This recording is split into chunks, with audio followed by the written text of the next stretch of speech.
Hello, wonderful people, and welcome back to my channel. How are you all doing? Good? Bad? Somewhere in the middle? Honestly, same. And yes, I mean all three.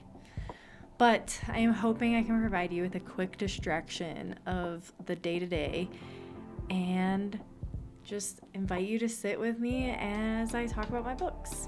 So, with that being said, we're going to start off my regularly scheduled content with a quick dive into the 3 Seconds series.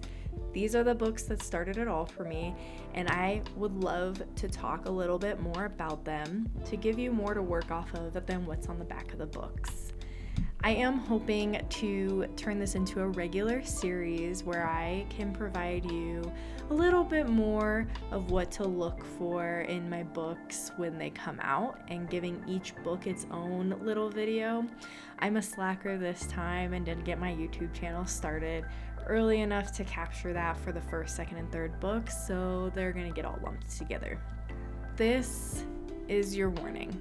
There are some light spoilers ahead, so if you don't want anything to be spoiled in these books before you read them, now is your time to hop off the video. It was great having you here. But if you're like me and you let mild curiosity establish some roots in your brain and you want to keep watching, you have been warned. It is your choice now. Anywho, with that warning aside, let's go ahead and jump right on into it. We're gonna go ahead and start with the very first book in the 3 Seconds series, 3 Seconds and Gone. This was my debut novel, and I often affectionately refer to it as my baby. So, treat it with care. Just kidding. Kind of. Anyways, we have this story starting on modern day Earth. There is a war going on, and it's raging all too close to home for our main character, Val. Now, this story is told from her point of view, and we start with her and her friends getting together at her parents' house for a relaxing weekend. They're hoping to take some of the stress off of their minds that's caused by this war that's going on, and they are just looking to catch up because it's been a while since they've seen each other. Now, as they're hanging out, the bomb sirens go off, and so they have to, of course, go take shelter in the bomb shelter that is underneath the basement. And I'm gonna be 110% honest with you, I wish I could have this house. It's got a pool, it's got a basement with a pool table, and things keep you entertained. It's got a high-tech bomb shelter. There's even a hidden lab in it. It's amazing. So while they're writing out this air raid, they start to realize that it's not going to be over as soon as they would have hoped, and end up hunkering down for the night and end up going to sleep. All fine and dandy when Val wakes up in the morning. She's by herself. She had gone into the shelter and into her room specifically with one of her friends. So she's just figuring at this point that they're all upstairs having breakfast and having a good time. However, she doesn't find them when she emerges from the basement. So she goes looking throughout the rest of the house, thinking that they're pulling a prank on her. However, it's when she steps outside that she realizes that the city she had grown so accustomed to seeing is not the same city that's in front of her right now. No, it's a completely different place, and so despite what you may be screaming at her, she decides to go hop on her motorcycle and head into town, where her hungry stomach leads her into a quiet pizza place, because pizza. It's there that she meets Lou, who quickly explains to her that werewolves exist. People have randomly been popping up in this place. Not only do werewolves exist, and yes, I'm circling back to that point, she is talking to one of the 2 alphas in this city.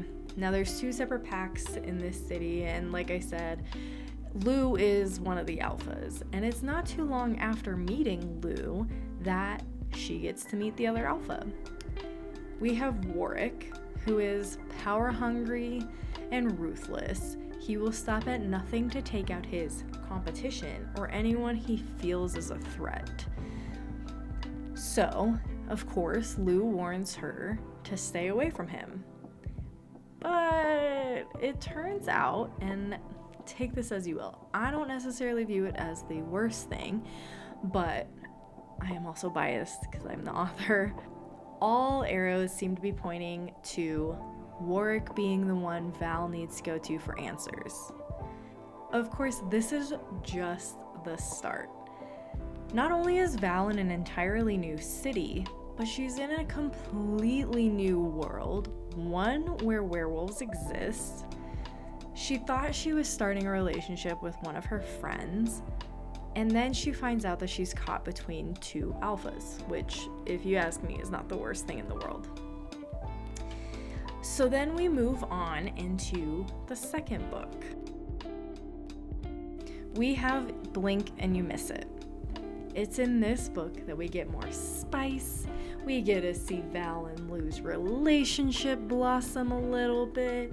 We get another new creature of the night to deal with. We have all sorts of things that go on in this book, so let's just get into it.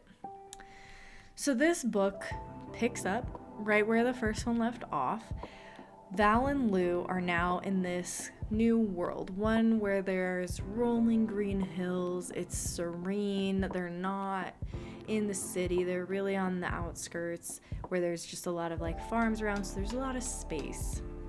It's a great way for them to be in this perfect little love bubble to develop their relationship. But of course, there's a time limit on that, thanks to them eventually running into an empty fridge. So they end up venturing out into this new city. It's in this new city that Val and Lou stumble into a pretty popular pub. One where Val eventually ends up getting a job because they need money to live in this new world. While working at this pub, Val finds out that this world is not as peaceful as they thought it was gonna be. Turns out she discovers that vampires are also real now, and she is trying to figure out how to handle this. She does get a break from trying to be a problem solver when she discovers that her best friend Jenny and the guy who Jenny tried to set Val up with, whose name is Chris, are in this world. So they have a happy little reunion dinner at Val's house so that Val can introduce them to Lou. But it's during this dinner that Val's new reality of having to deal with vampires comes right back in her face. She sees that Chris and Jenny both have bite marks on them, and she decides that she's gonna take matters into her own hands because that's Val. She decides to don her vampire hunting hat, and that is just the beginning of her problems. More on that later.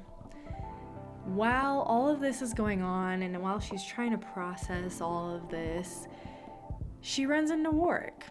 Or, more accurately, Warwick finds her and corners her. It's in this interaction that Warwick is able to drive a wedge in between Val and Lou. And so that means, unfortunately, Val and Lou's beyond friend relationship is donezo. So Val is pretty upset at this point, understandably so, and this is where we get to see her reckless side come out in full force. Val hops on her motorcycle to go for a ride to clear her head, and she ends up coming to this cliff, and she is just enjoying her views, trying to process everything in her head, trying to figure out what she wants to do next, when lo and behold, Mr. Warwick shows up. Now they have a pretty nice reunion. Again, I did say that this book has more spice. And Val is very easily persuaded to go back to Warwick's place with him, and that's where she stays. So during this time, Val and Warwick start to develop a relationship. Val gets to see more of the more human side, the nicer side of Warwick that she got a glimpse of back in his world, now that they are alone and don't have any outside influences on their relationship. There's a few things that happen thanks to Val's choice to hunt vampires, and as the book goes on, she starts to wonder if she's gonna make it out of this place alive. So, with that, don't be too mad at me. This book ends on a pretty big cliffhanger, but here's the part where you don't have to be mad at me, because the third book is already out. You don't even have to wait to see what happens. All right, have to catch my breath after that one because there's definitely a lot that goes on in those pages as well. But that brings me to the third book that is out. Ta-da! Beautiful. We love her cover. And this one actually overlaps with the final events of Blink and You Miss It. So one of my favorite things about this book is that you get two new point of views in here. You get Lou's and you get Warwick's, and it's their views of what happened leading up to the end of Blink and You Miss It. So you get to understand their emotions, their thought process, and what the heck happens from their side. Now, you may have guessed it by now. This is the longest book in the series. There's more books coming out. Val is very much alive. She may not be alive and well, but she is alive. So with that, we will just go for it here. So in this, we have Val, who has a pretty big recovery journey ahead of her, just thanks to the events that happened in the end of Blink and You Miss It. She has a lot of scars and a lot of trauma to work through, and she does that with the help of Jenny, Chris, Lou, and Raph. Now, Raph was the doctor from the first book, 3 Seconds and Gone, who's a part of Lou's pack. So we did get to meet him before, just now we get to see him in a bigger capacity. Now that Val is getting a little more better, like in a better headspace, she's becoming stronger again, they decide to go to a new world. Now, it's everyone except for Raph traveling to this new world, and they find themselves on beautiful, pristine white beaches, a wonderful tropical breeze rustling the palm tree leaves, and a warm ocean to greet them in this new world. And believe me when I say I also want to be on a beach right now, as I'm sure a lot of you do. So this is just a great chill vibe to start us with. Now, the illusion of peace gets quickly shattered because Val, of course, sees that Warwick is here as well. Because why wouldn't he be? I mean, this guy is everywhere she is. And the first few times that they run into each other, Val is still very much processing and trying to heal from what she went through, because while she made good progress, she's not fully 100% yet. And so every time she sees Warwick, it elicits a physical response from her in which she gets physically ill.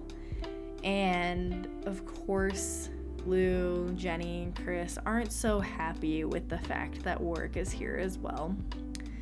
However, and this is a little bit more of a major spoiler, so if you don't want this part to be spoiled for you, skip ahead to this time code. Alright, besties, here's the tea. Warwick just full on tells Val that they are fated, which is essentially mated. I just wanted to use a different word because I felt like being different. And of course, Val does not know how to take this in, right? It's a lot. I mean, she is being told she's fated with this guy and she'll always be destined to end up with him.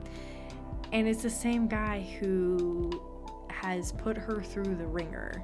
So it's not obviously a very healthy start to a relationship, but something tells Val she needs to go through with it. So that's what she does.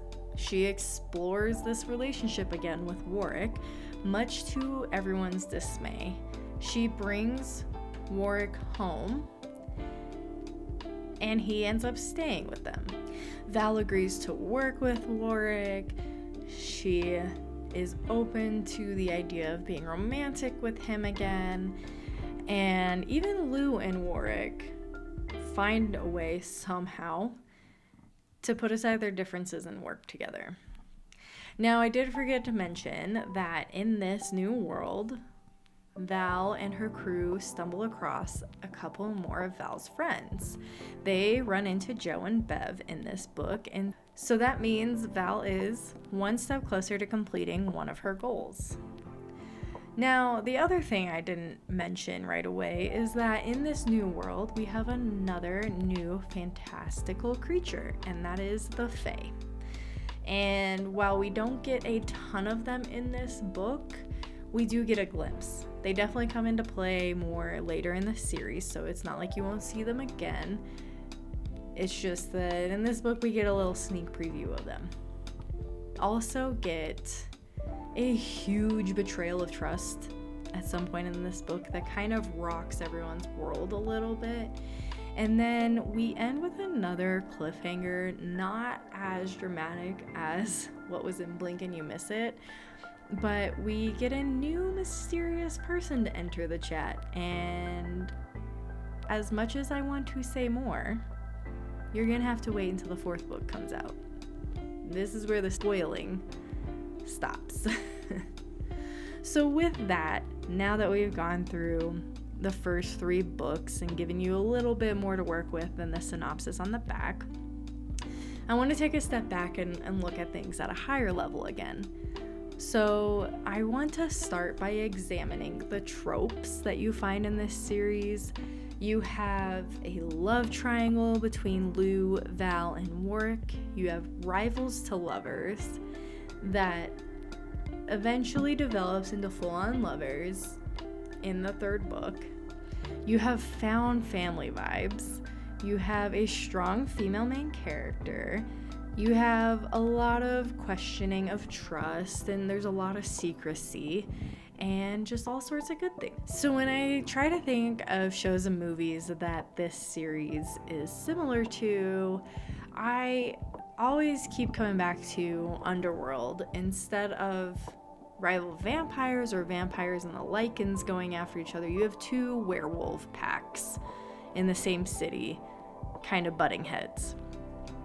And then the other thing I think of is Tomb Raider, and bear with me on this one. I very much get Lara Croft vibes from Val in terms of the daddy issues and the independence, not so much the archaeology side and being a total boss when it comes to fighting off people. But there are some similarities in terms of personality there. For those of you who have read any of the books in this series, whether it's 1 or all 3, I'd be curious to know what your thoughts are. What shows or movies would you relate this series to? Let me know down in the comments. I'm really excited to see what you have to say. Now, another thing that I often talk about when it comes to this series, more rather I often get asked this, is how I came up with the idea. Now, I'm a pretty vivid dreamer, and as cliche as this is gonna sound, I came up with this idea from a dream. It popped into my head one night, the idea stuck. I kept having repeating dreams where the story developed a little bit more, and I finally just decided to say, hey, I'm gonna try to do something that I've tried multiple times and had never successfully done, and we're gonna write this story down. And I have recently been challenging myself a lot to finish what I start working on because I have a hard time doing that. And so between the strong dreams and the recurring dreams and the way the story was developing in my head, combined with this drive to actually start finishing what I start, that's how I got 3 Seconds and Gone. And then the idea developed into more of a series and where I wanted to take it, thanks to my lovely husband helping me talk through the various paths that I could have taken, and now we're here. So it's super exciting. All right, I do have some questions that I put together. So if you want to take this to your book club, I have all those discussion questions. There is a set for each book in this series. Yes, 1, 2, and 3. You can find them all on my website, and they are PDF versions, so you can print them off. You can send them to your friends in your book club, but it's just a great way to get the discussion going. I thought it would be fun to go through some of these questions so that you can hear the author's opinions. And yes, it's me. I'm the author. Figured I would start with one of the more fun questions, and that is, what would each character's pizza order be? So for Val, I would go with something like a jalapeno and pepperoni pizza, because you have that classic undertones with the pepperoni, but you add a little bit of spice, a little bit of pizzazz with that jalapeno. And for Lou, I would probably say something like meat lovers or cheese. Something I would say is just a classic pizza order, because Lou is a stand-up guy. He's got your back. You know what to expect from him. Now for Warwick, I would probably go with Supreme. He's got a little bit of everything going on. And Supreme, yeah, you just pile up those toppings on there. So that's my answer. I would be really curious to know what you think each character's pizza order would be. I know I only focused on Lou, Val, and Warwick, but if there is a character who you immediately had an idea for a pizza order for, add them to your answer. I want to hear your answers to these questions too in the comments. This would be a great way to see what you all are thinking, and I just want to have these good conversations with you all. All right, on to another fun one that's just a fun hypothetical to think about. And that is, who would you cast for each of the characters? So before I dive into my answers, again, comment below. I want to hear your thoughts and who you're picturing for each of these characters. So for Val, she is the one that I feel like I did not know right away who I'd want to cast for her. I had to sit with her for a while. And I think I would probably cast like either Lily Reinhart or Sophie Turner, and I don't know, my mind keeps going back to Margot Robbie. So those are, the 3 top choices for her. And Warwick, I also have 3 choices. Immediately when I was writing him, I pictured Henry Cavill. So he's my top choice. My next choice would be Colin Farrell. I'm a huge Colin Farrell fan, and I think he would play just Warwick's attitude really well. And then this third one kind of popped up as I was watching some of the movies and shows that he's been, but I would also say Josh Segarra. I don't know if I'm saying his last name right, and I am sorry if I am not. I am not an expert in pronunciations, which is why I write. I think he would play just Warwick's character so well, because he could do that calm, collected, but still menacing kind of character, and just add in a British accent. Be great. He would be great. And so that leaves Lou for me.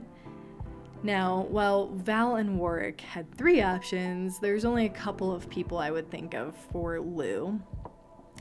I immediately pictured Chris Evans.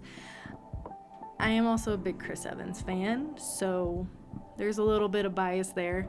But the other person that I would cast as Lou, I could see Theo James being good, because he's got that tough guy, kind of appearance, but he can also be a softie. I hope. Anyways, let me know who you would cast for these 3 characters. And again, if there's other characters that you immediately have a casting idea for, let me know that too. But I really want to see what your thoughts are in the comments. There's no right or wrong answers. I just want a good discussion around who you picture for these characters. And this one is not necessarily on the discussion questions, but it is something that I get asked as people read through my books. And that is, what is my favorite character? And I feel like I kind of catch people off guard by this, but Warwick is 100% my favorite character. And while yes, I know what's gonna happen, I know how his character is gonna develop, I loved him from the very start. I loved that he was such this like unhinged guy, but he had it all together. He knows what's going on.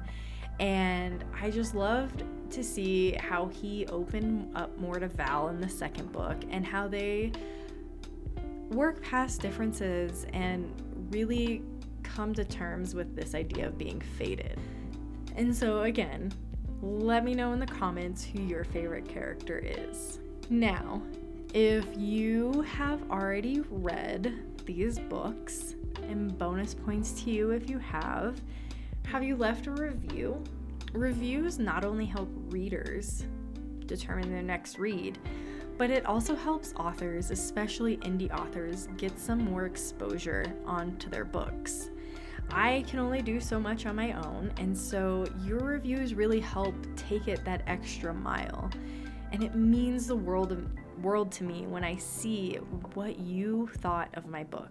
Even if you didn't like it, if you thought the book was bad, that's okay. Say that too. I think it's important to be honest, and everyone is entitled to their opinions when it comes to reviewing books and art and things like that. So this is my long-winded way of saying, please leave a review, even a quick one.